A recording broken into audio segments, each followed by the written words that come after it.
semaine, un regard sur l'œil, justement l'œil moteur, qui peut, dans la prise d'information et d'exécution des gestes, aider nos artistes, les footballeurs. C'est Sport et Sciences avec Dominique Fournet.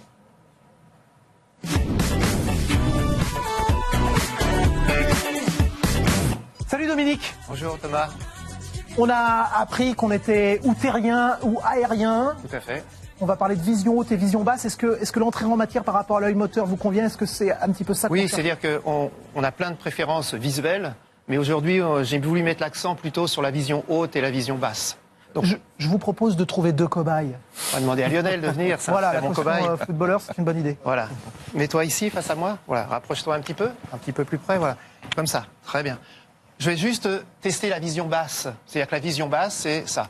Donc, on se regarde dans les yeux, je fais quelques feintes, j'essaye de toucher ton ventre et t'essayes, tu m'en empêches. T'es prêt? Je fais des feintes. Et on voit que Lionel, ici, il me regarde dans les yeux, ça lui pose pas trop de problème. Si je teste sa vision haute, je vais faire les mêmes feintes, essayer de toucher le haut de la tête. Je feinte ici, trop tard, j'ai touché. Il a une réflexe, mais c'est un peu tard pour lui. Tout ce qui est au-dessus de sa tête le gêne davantage que ce qui est en dessous de ses yeux, en dessous de... Oui, c'est ça. C'est-à-dire qu'il est moins rapide et il se coordonne moins bien quand les choses arrivent vers le haut, plutôt dans le haut de la vision. Si on prend Vinsky, on va avoir un petit contre-exemple avec quelqu'un qui joue bien au ballon aussi.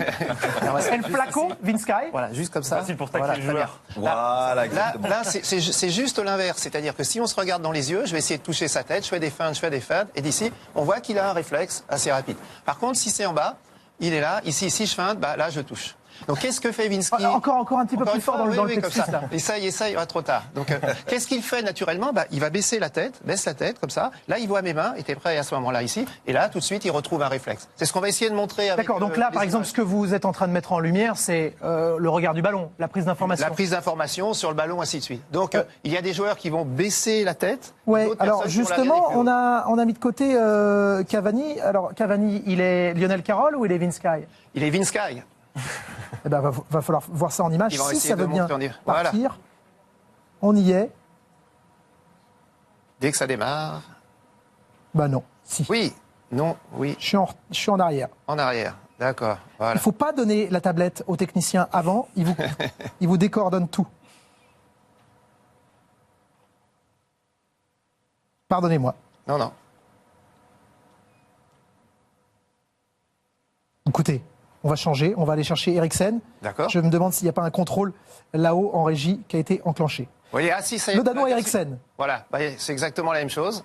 On va voir quand il va frapper la balle. Lui, il va garder le menton beaucoup plus droit. Vous voyez, on garde son regard. Le regard est baissé, mais le menton est droit. Et quand il frappe dans la balle, vous voyez, la tête reste assez droite. Il y a très peu d'angle, j'allais dire, avec la frappe. Je vais revenir sur... Ou alors, dans la même famille, peut-être, Grisou? Oui, Griezmann, voilà, c'est la même chose. Voilà. Dès qu'on frappe, on voit, vous voyez, le port de tête reste plutôt droit, la vision est plutôt basse, voilà, et la tête reste très droite, hein, comme faisait Lionel sur les tests qu'on pouvait faire. Eriksen, Griezmann qui vont s'affronter, même famille. Allez, je retente ma chance parce que je suis opiniâtre. Voilà. Edinson, Cavani. Avec Cavani. Ah, là, voilà. Et là, on le voit ici. Là, vous voyez tout de suite, très bien, beaucoup plus d'angle avec le corps et la tête, le menton qui se rentre. C'est son moyen naturel pour regarder le ballon. C'est-à-dire qu'il ne se pose aucune question, bien sûr, mais il est obligatoirement condamné. Paradoxalement, vous parlez de vision haute, donc il est contraint d'aller chercher plus bas. Bien sûr, puisque la vision est ici. Dès qu'il veut voir en bas, il est obligé de baisser la tête. Et cette fois-ci, tout est clair pour lui.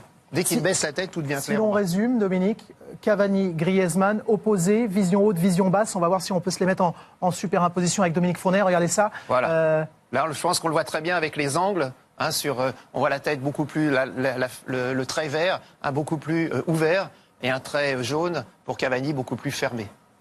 Merci beaucoup. On a retenu demain deux hommes au milieu qui fonctionnent ensemble, N'Golo Kanté et Paul Pogba. Tout à fait. Qui s'avèrent complémentaires. Complémentaires, on verra ça demain. Merci à vous.